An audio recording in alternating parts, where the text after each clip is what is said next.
So I've created a short video to show you what a lesson can look like at Bourchier Street Primary School. We want to talk to you about a learning intention, your success criteria, your explicit teaching and your modelling, how you then move on with your students through small group work and reflection time, as well as looking at things like goals that can be included within our small group work and within a whole lesson. And I suppose this is very adaptive between all of our workshop models, but just a basis that we need to make sure that we're covering within each lesson.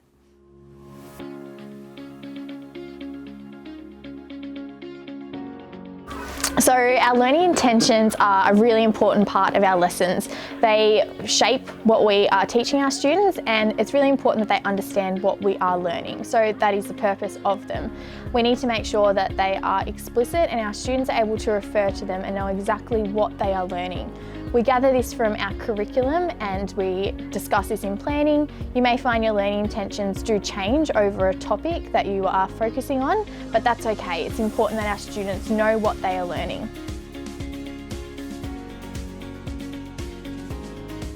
Our success criteria is one of my favourite parts of a mini lesson, I suppose. It's where our students are able to co-construct it with you and look at our learning intention and then be able to break apart what they need to learn. And I think that that's the best bit about it, is that you can sit there with your students. We've got our learning intention, but how are we going to learn it? And this is where I like to come up with my I can statements. And it's really great, I know, with the younger learners that they can refer to that, they understand the language you're using. If you're writing a recount, your learning intention is, we're writing a recount, but how are we going to be successful? And I think that that's really important for our kids to understand. It could be as simple as, I can use my full stops, I can use my finger spaces. It's really that language that they know that they need to achieve that by the end of the lesson.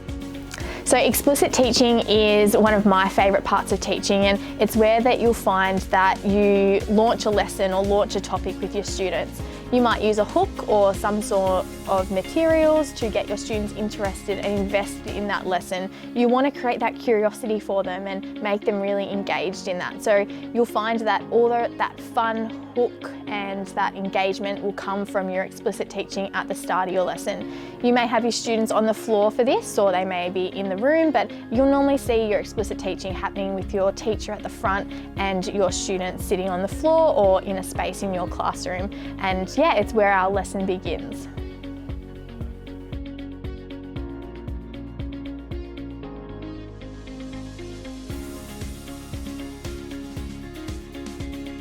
So once we've had our explicit teaching, we have completed our mini lesson, our students are now ready to know what they have to do for the lesson. We then go into either a small group, or you'll find that some students you may work with individually, and that is completely up to what your students need. Majority of the time you'll see the teacher working within a small group.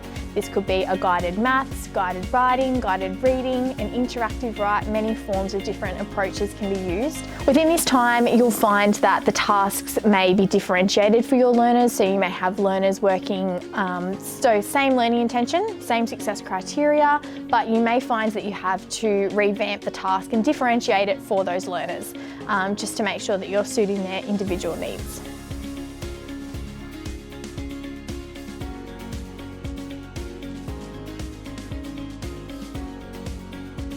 So goals are another important part within our lessons, and it's where our students get that individualised time with their teacher, I suppose, and it's a time for them to really focus on what they need as a learner.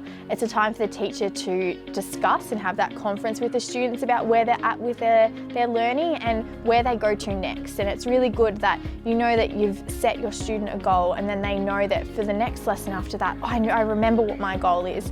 And it can change very frequently, but at least your student, if they have a goal, they have something they're working towards to, it's a lot easier for them to know exactly what they have to do within that lesson, having a focused goal. Our reflection is where we end our lesson, and I suppose we bring our students back together and we have a conversation about our learning intention and if we've been successful.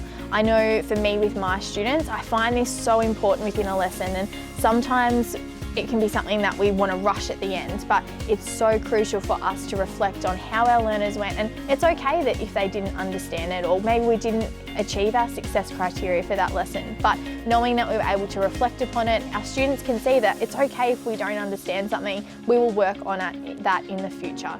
I know that sharing student work, generating conversation, questioning is a great time for us to use within our reflection.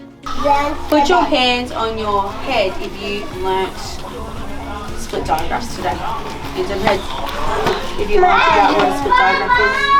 Put your hands on your shoulders if you're still not too sure what a split diagraph is.